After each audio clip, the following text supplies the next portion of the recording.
വഴിമുക്കിലാണ്. അപ്പോൾ ഇന്ന് വന്നിട്ടുള്ള ജിഷ്ണുവിന് വേണ്ടിയാണ്. ജിഷ്ണു എന്തൊക്കെയാണ്? എനിക്ക് പല്ലിൻ്റെ ഒന്ന് വിടവുണ്ട്, അതൊക്കെ ഒന്ന് ഓക്കെ നമുക്ക് അതൊന്ന് സെറ്റാക്കി എടുക്കാം. അപ്പോയിൻമെൻറ്റ് എവിടെയാണ്? Fried and dental clinic. നോക്കാം, പോം. ബാബാ. ഡോറ് തുറന്ന് അകത്ത് കയറിയപ്പോൾ ഫസ്റ്റ് നമ്മൾ ചെയ്ത രജിസ്ട്രേഷനാണ്. പിന്നെ നമ്മൾ വെയിറ്റിംഗ് ഏരിയയിൽ വെയിറ്റിംഗ് ആയി. അപ്പോൾ കാണിക്കാം. ജിഷ്ണു ഫസ്റ്റ് എൻ്റെ പ്രോസസ്സ് തുടങ്ങിയത് ജിഷ്ണുവിൻ്റെ പല്ലിൻ്റെ എക്സ്റേ എടുത്താണ്. ചെയ്യാൻ പോകുന്നതെന്ന് വെച്ച് കഴിഞ്ഞാൽ സബ്ജിഞ്ചേവൽ സ്കെയിലിംഗ് എന്ന് പറഞ്ഞ പ്രൊസീജിയറാണ്. എന്താണ് സബ്ജിഞ്ചേവൽ സ്കെയിലിംഗ് എന്ന് വെച്ച് കഴിഞ്ഞാൽ നമുക്ക് ഈ മോണയ്ക്ക് ചുറ്റുമുള്ള ഈ ഹാർഡായിട്ടുള്ള ഡെപ്പോസിറ്റ് ഞാൻ നേരത്തെ കാണിച്ചു തന്നില്ല, ഹാർഡായിട്ടുള്ള ഡെപ്പോസിറ്റ് നമ്മൾ റിമൂവ് ചെയ്യാൻ പോവുകയാണ്. ആ ഹാർഡായിട്ടുള്ള ഡെപ്പോസിറ്റ് ഇരുന്ന് കഴിഞ്ഞാൽ മോണയെ റിസൈഡ് ആക്കും, മോണ ഇറങ്ങും.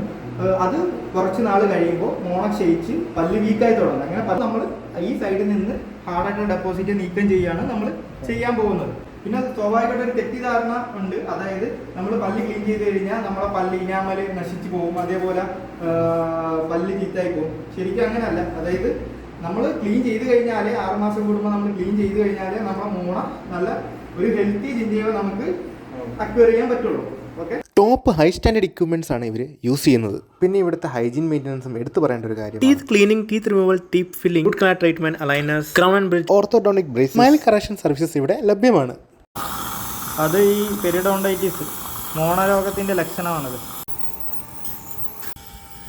മോണയ്ക്ക് ഉള്ളിലുള്ള അഴുക്കെല്ലാം എടുത്ത് കളഞ്ഞിട്ടുണ്ട്, ഹാർഡായിട്ടുള്ള കാൽക്കുലസ് ഡെപ്പോസിറ്റ്സ് എടുത്ത് കളഞ്ഞിട്ടുണ്ട്. അപ്പോൾ ഇനിയിപ്പോൾ ശ്രദ്ധിക്കേണ്ട ഒരു കാര്യം എന്ന് വെച്ച് കഴിഞ്ഞാൽ ഒരു 1 to 2 വീക്സ് ചെറിയ രീതിക്ക് കുടുംബം കാര്യങ്ങളൊക്കെ ഉണ്ടാകും. പക്ഷെ അത് നോർമലാണ്. അതായത് കുറച്ച് നാൾ കഴിയുമ്പോൾ ഇപ്പോൾ എത്ര മോണ താഴോട്ട് ഇറങ്ങിയോ നമ്മളിപ്പോൾ ക്ലീൻ ചെയ്തത് കാരണമായിട്ട് കുറച്ച് നാൾ കഴിയുമ്പോൾ ഹെൽത്തി ആയിട്ടുള്ള മോണ പകരം അവിടെ റീപ്ലേസ് ചെയ്യും. അപ്പോൾ അതുകൊണ്ട് ക്ലീൻ ചെയ്യുന്നത് എപ്പോഴും പല്ലിൻ്റെ നമ്മളെ മോണയുടെ ഹെൽത്ത് കൂട്ടത്തേ ഉള്ളൂ. ബ്രഷ് ചെയ്യുമ്പോൾ നമ്മൾ സ്വാഭാവികമായിട്ട് സാധാരണ എല്ലാവരും ഒന്നെങ്കിൽ ഹൊറിസോണ്ടൽ അല്ലെങ്കിൽ വെർട്ടിക്കലായിട്ടാണ് ചെയ്യുന്നത്. ശരിക്കും ഒരു 45 ഡിഗ്രി പല്ലിനും മോണയോടും ചേർന്ന് ഒരു 45 ഡിഗ്രി ആംഗിളിൽ ബ്രഷ് ചെയ്ത് കഴിഞ്ഞാൽ അത് പല്ലിനും കിട്ടും, മോണയ്ക്ക് ചുറ്റുള്ള അഴുക്ക് നമുക്ക് കളയാൻ പറ്റും. അപ്പോൾ നമ്മുടെ കൂടെ ഉള്ളത് ഇന്ന് ഫയാസ് മുഹമ്മദ് ഡോക്ടറാണ്. അപ്പോൾ ജിഷ്ണു എക്സ്പീരിയൻസ് എങ്ങനെ ഉണ്ടായിരുന്നു? അപ്പോൾ 2 ആഴ്ചത്തേക്ക് സെൻസറിൻ്റെ റാപ്പിഡ് വെയിലേക്ക് ഉപയോഗിക്കുന്നതായിരിക്കും നല്ലത്. കാരണം ഇപ്പം എന്തായാലും ക്ലീൻ ചെയ്തതിൻ്റെ ഭാഗമായിട്ട് ചെറിയ രീതിയിലുള്ള കുടുക്കും കാര്യങ്ങളും ഉണ്ടാവും. അത് താൽക്കാലികമാണ്, അത് കുറച്ച് അക്യൂട്ടായിട്ടാണ്. അത് 1 to 2 വീക്സ് മാക്സിമം ഉണ്ടാവുള്ളൂ.